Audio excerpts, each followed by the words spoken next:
The EverQuest 2 expansion Cunark Ascending launched on November 15th, 2016, which didn't leave a lot of time to add new holiday content for the Winter Frostfell Festival, which normally starts in early December. Once I had wrapped up the new trade skill quests for the expansion, I offered to add a quick new fun quest for the holiday. I started the quest in the Frostfell workshop, which I had actually created last year for a previous Frostfell quest.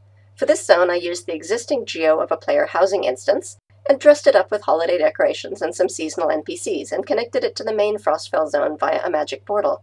Players arrive at the dock and enter the central house to find the quest NPC.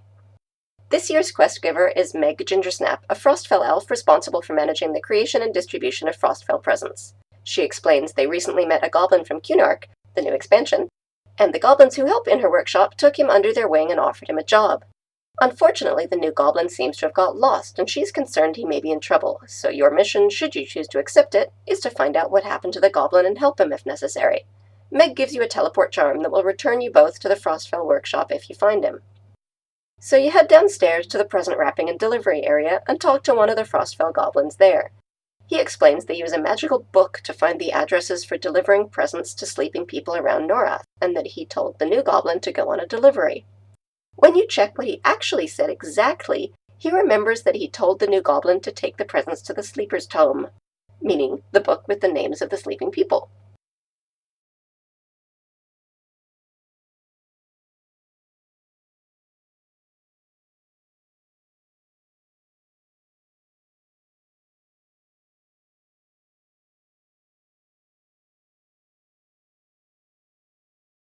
You follow the lost goblin into the magical snow globe that teleports you after him, and you find yourself in a zone called the Sleeper's Tomb. Strangely, however, it seems to be very festively decorated for Frostfell. Long-term EverQuest players may start to realize the mistake that the goblin has made at this point. There's a very famous zone in both the original EverQuest and in EverQuest 2 called the Sleeper's Tomb. This is an ancient draconic zone where the prismatic dragon Carafirm was imprisoned to sleep for eternity. In the original EverQuest, Waking the Sleeper, Carafirm, was a server-changing event that could only be done once. In EverQuest 2, the Sleeper has already been awoken, but the zone still contained other creatures who guarded the dragons and was a raid zone several years ago.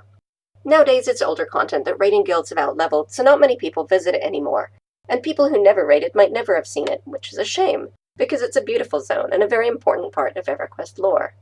So I created this quest as a way of giving players of all levels a chance to enter the zone and look around. I created a copy of the original zone and added Frostfell decorations all through it. Fortunately, there were large vases and urns scattered all around the original zone, which were just perfect for filling with candy canes. The Tomb Guardians in the original were a bright blue color, which I swapped out for a green version that matched the decorations a little better.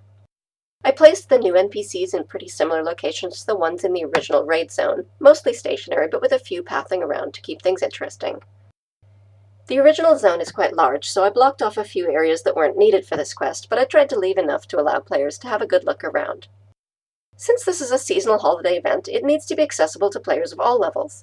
I could have set up the instance so the Guardians scaled automatically to the player's level so they could kill them, but instead I thought it would be more fun to leave them looking like super dangerous raid mobs like in the original instance.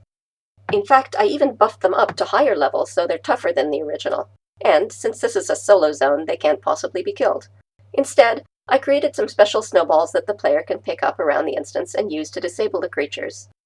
Throwing the snowball triggers some simple script on the target that disables it and plays appropriate freezing states. I also added some hint text near the entry, prompting the player to look around for something to throw, just in case they miss seeing the snowballs near the arrival point.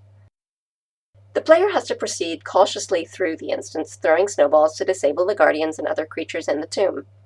On the upper levels, there are a series of gargoyle statues on pedestals, some of which will come to life and attack if you get too close. The player needs to check these carefully and disable the living ones also.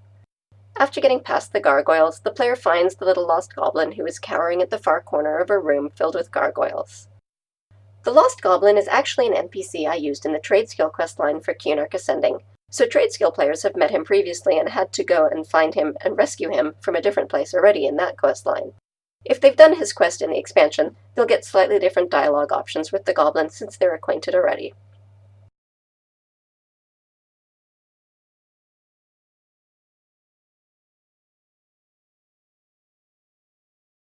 The goblin says he did his best to decorate the place, but then the creature started to wake up, and now he's trapped, and he dropped a lot of his presents while running away. So your next task is now to explore a little further and collect the lost presents, 10 in total.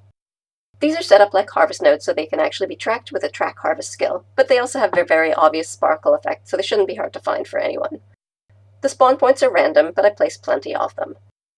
Once the player collects all 10 presents, they go back to the goblin and use the teleport charm from Meg to teleport both of you back safely to the Frostfell workshop, where the goblin will have his error explained to him and get a little more training before being sent out again, and where Meg thanks you for your help and offers you a reward.